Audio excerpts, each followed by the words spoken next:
They warned us about solar storms, asteroid flybys, even rogue planets, but never this. Never something hiding under the solar system, moving in the dark like a submerged continent of ice, rock, and something no one can classify.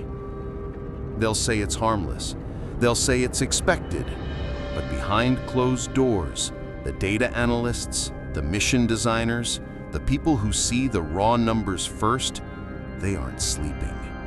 Because this object isn't just large, it's wrong.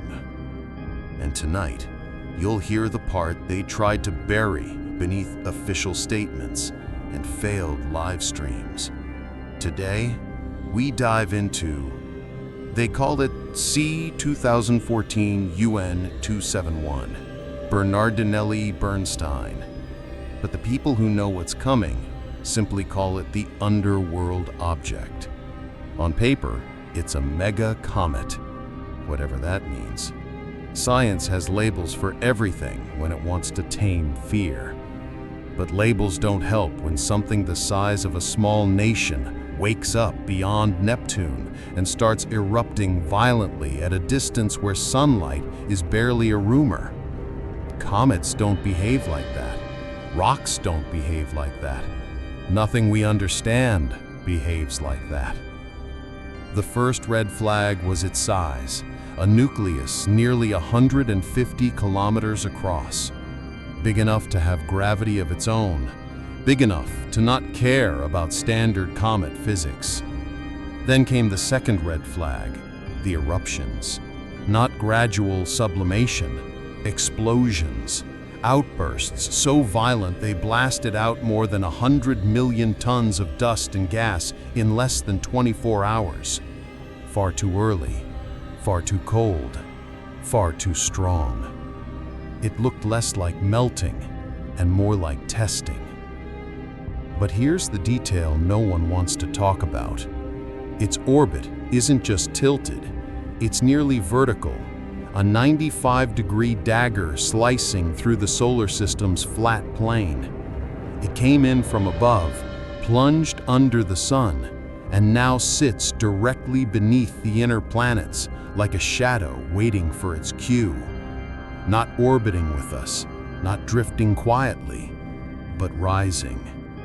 And while all eyes were glued to 3i Atlas, the celebrity interstellar visitor with a strange forward-facing jet, Bernardinelli Bernstein slipped into place under our world. The timing is too clean, too rehearsed. It feels like misdirection.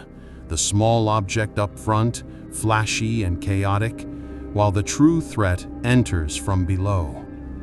Then came the third red flag, silence. NASA announces a major live stream, promises clear imagery.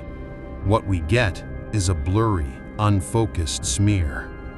Amateur astronomers report sharper images, then suddenly go quiet. A few mention their data isn't uploading correctly. Several discussions vanish from forums and feeds with no explanation. Coincidence or choreography?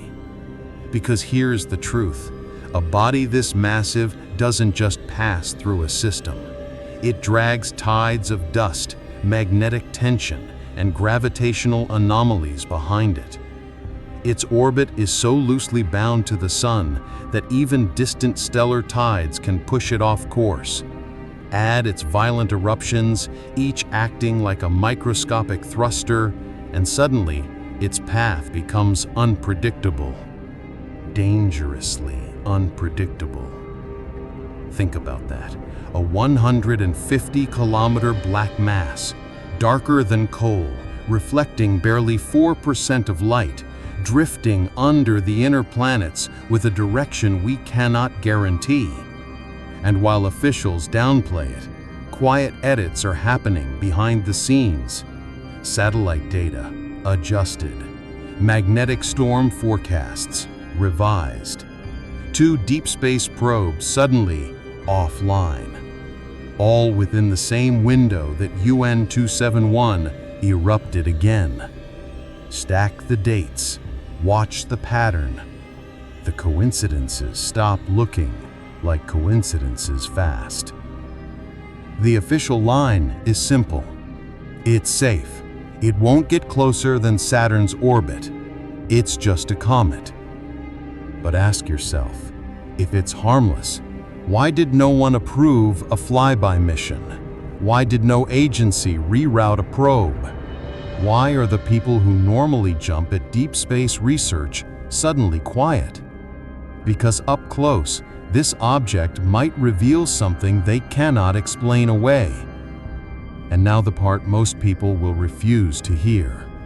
UN 271 reaches its closest point to the Sun in 2031. But its real moment, the moment experts dread, comes in 2033, when it rises through the ecliptic plane, the same plane our planets occupy. That's when we'll learn whether its eruptions are random or rhythmic, natural or engineered.